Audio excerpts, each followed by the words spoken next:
I never thought I'd be in this position. Sitting here, staring at my wedding ring, wondering how it all went so wrong. My name is Sarah, and I'm 32 years old. I've been married to James for 7 years, and until 2 months ago, I thought we had the perfect life. We live in a cozy suburban home just outside of Chicago, with our golden retriever, Max. I work as a marketing executive, and James is a software engineer. We were the couple everyone envied, successful, happy, and deeply in love. Or so I thought. It was a Tuesday evening when my world came crashing down. I came home early from a business trip, excited to surprise James. Instead, I was the one who got the surprise.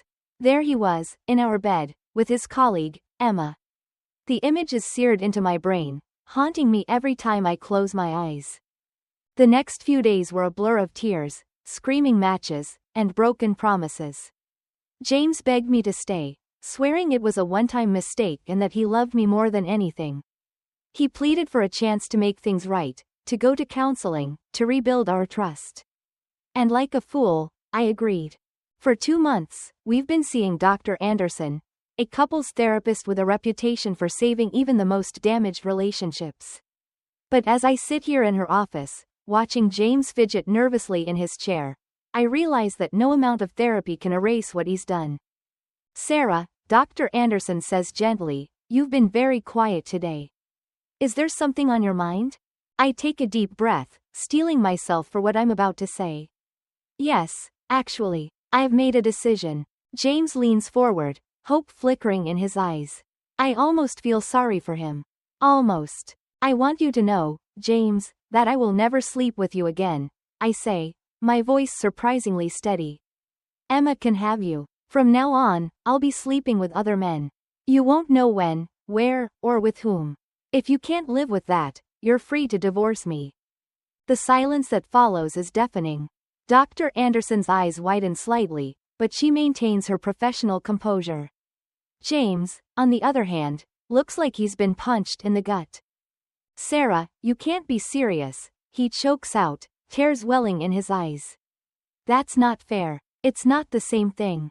I laugh bitterly. Fair? You want to talk about fair, James?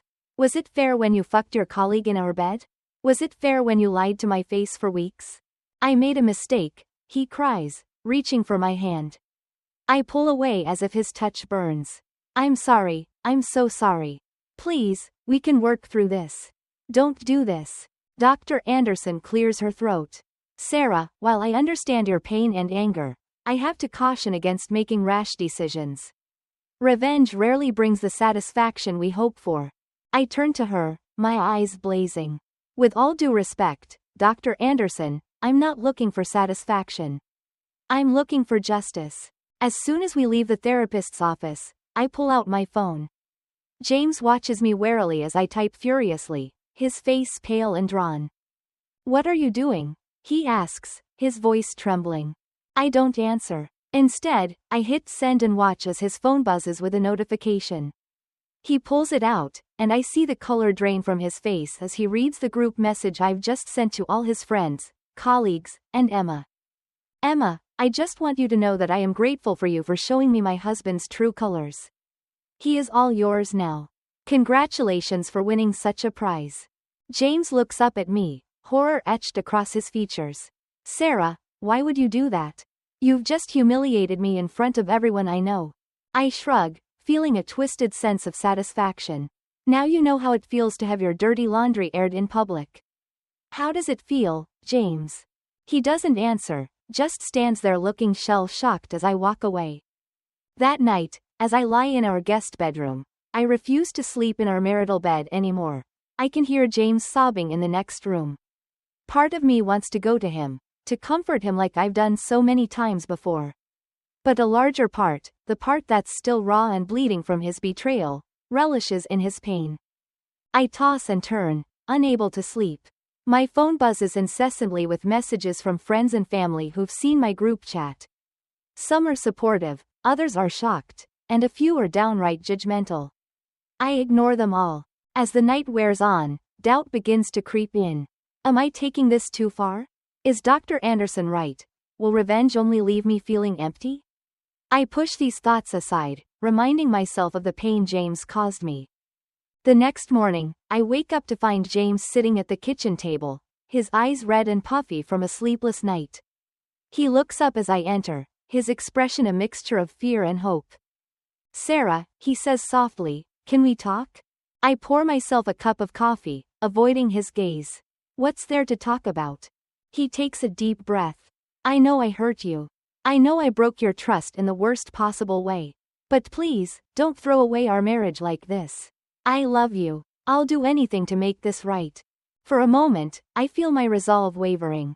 Then I remember the image of him with Emma, and my heart hardens again. "You should have thought about that before you cheated," I say coldly. "I meant what I said yesterday. You're free to leave if you can't handle it." James stands up, his chair scraping against the floor. "And what about you? Are you really going to sleep with other men?" I hesitate, the lie catching in my throat. The truth is, I have no intention of sleeping with anyone else. The very thought makes me feel sick. But James doesn't need to know that. "That's none of your business anymore," I reply, turning away from him. As the days pass, the weight of my actions begins to sink in. James moves out, unable to bear the thought of me with other men, even though it's just a bluff. Our friends are divided, some taking my side, others condemning my public shaming of James. I sit alone in our now empty house, Max curled up at my feet, and wonder if I've made a terrible mistake. The satisfaction I felt in the immediate aftermath of my revenge has faded, leaving behind a hollow ache in my chest. My phone buzzes with a text from Dr. Anderson. "Sarah, I hope you're doing okay. My door is always open if you need to talk." I stare at the message for a long time, tears welling up in my eyes. Finally, I type out a response. "I think I need help." As I hit send, I realize that the path to healing isn't through revenge or punishment. It's through forgiveness, not just of James, but of myself. I don't know if our marriage can be saved, or if I even want to save it. But I do know that I need to find a way to move forward without letting bitterness consume me. I look down at Max, who gazes up at me with unconditional love. "What do you think, boy?" I ask, scratching behind his ears. "Should we give peace a chance?" He wags his tail in response, and for the first time in months, I feel a glimmer of hope. The road ahead won't be easy, but maybe, just maybe, there's a chance for healing and growth. And as I pick up my phone to call James, I realize that sometimes, the bravest thing we can do is to choose forgiveness over revenge.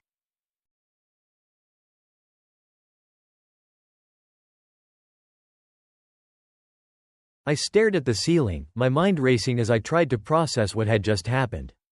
The weight of Sarah's confession pressed down on me, making it hard to breathe. 2 years of love, trust, and shared dreams now felt like they were crumbling around me. "I'm so sorry, Jack," Sarah sobbed, her voice muffled as she buried her face in her hands. "I never meant for this to happen. I swear I thought it was you." I wanted to comfort her, to tell her everything would be okay, but the words wouldn't come. How could I reassure her when I wasn't even sure how I felt? "I need some time," I finally managed to say, my voice barely above a whisper. Can you please go?" Sarah nodded, tears streaming down her face as she gathered her things and left my apartment. As the door closed behind her, I felt a finality that scared me. Was this really the end? The next few days were a blur. I called in sick to work, unable to face the world outside my apartment. My phone buzzed constantly with messages from Sarah, but I couldn't bring myself to read them. Instead, I found myself reliving every moment of our relationship, searching for signs I might have missed. Had there been cracks in our foundation that I'd been too blind to see? Or was this truly just a horrible, drunken mistake? I thought back to the night it happened. I'd been stuck at work, drowning in paperwork while Sarah celebrated her friend's birthday. I remembered the text she sent me. "Wish you were here. Love you." Had she already been drunk then? Was she already looking at that other guy, thinking he was me? The image of Sarah with another man made my stomach churn. I tried to rationalize it, to understand how she could have mistaken someone else for me. But every time I closed my eyes, all I could see was Sarah in a stranger's bed, the horror dawning on her face as she realized what she'd done. After 3 days of self-imposed isolation, I finally reached out to my best friend, Mike. We met at our favorite diner, the same place where Sarah and I had our first date. The irony wasn't lost on me. "You look like hell, man," Mike said as he slid into the booth across from me. I managed a weak smile. "Feel like it too." As I recounted the story to Mike, I could see the shock and sympathy warring on his face. When I finished, he let out a long, low whistle. "That's rough," he said, shaking his head. "What are you gonna do?" I stared into my untouched coffee. "I don't know. Part of me wants to forgive her. I mean, she came clean right away. She didn't try to hide it or lie about it. And if she really thought it was me." "But," Mike prompted. "But she still slept with someone else," I said, the words tasting bitter in my mouth. "Drunk or not, mistaken identity or not, she was with another man. How am I supposed to get past that?" Mike leaned back, considering. "Look, Jack, I can't tell you what to do here.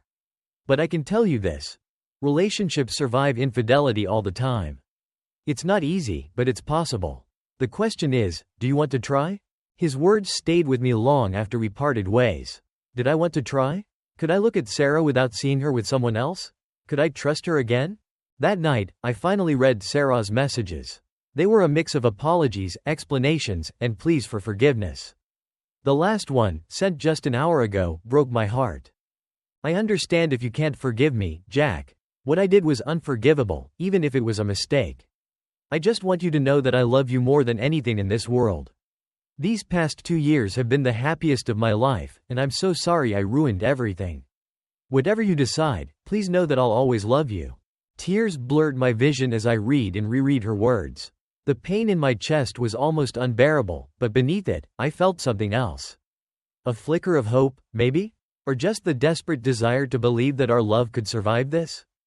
Before I could talk myself out of it, I hit the call button. Sarah answered on the first ring. "Jack?" Her voice was small, hesitant. "Can you come over?" I asked, surprised by how steady my own voice sounded. "We need to talk." 30 minutes later, we sat on opposite ends of my couch, the distance between us feeling both too much and not enough. Sarah looked as bad as I felt, her eyes red-rimmed and puffy, her usually immaculate hair a mess. "I'm not going to lie," I began, my hands clasped tightly in my lap. "This hurts. A lot, and I'm not sure I can get past it." Sarah nodded, fresh tears spilling down her cheeks. "I understand," she whispered. "But," I continued, my heart pounding, "I love you. And I want to try." Her head snapped up, hope blooming in her eyes. "Really?" I nodded slowly. "It's not going to be easy. We have a lot of work to do. Trust to rebuild. But I think what we have is worth fighting for. If you're willing to fight with me." Sarah moved closer, her hand hovering over mine. "I'll do anything, Jack. Whatever it takes. I love you so much, and I'm so sorry." I took her hand, feeling the familiar warmth of her skin against mine. It wasn't forgiveness, not yet. But it was a start. "We'll take it one day at a time," I said, squeezing her hand gently. "Together." As Sarah leaned into me, her tears soaking my shirt, I felt a mix of emotions I couldn't quite name. Fear, hope, love, pain, they all swirled together, creating a storm inside me. I didn't know what the future held for us, but I knew one thing for certain. This was going to be the hardest fight of our lives. But as I held Sarah close, breathing in her familiar scent, I realized something else. It was a fight I was willing to take on. Because sometimes, love means facing the hardest challenges head on, even when every instinct tells you to run. We had a long road ahead of us, filled with difficult conversations, therapy sessions, and moments of doubt. But we also had 2 years of love and memories to build upon. It wouldn't be easy, but nothing worth having ever is. As we sat there, holding each other, I made a silent promise. To Sarah, to myself, to us. I promised to give this everything I had, to fight for our love with every fiber of my being. Because in the end, that's what love is. It's not just the easy moments, the laughter and joy. It's also the hard times, the struggles and pain. And it's choosing to face those challenges together, hand in hand, day after day. Only time would tell if we could truly overcome this. But in that moment, with Sarah in my arms and hope in my heart, I knew we had to try. Because sometimes, love is worth the risk. And sometimes, it's the only thing that can heal even the deepest wounds.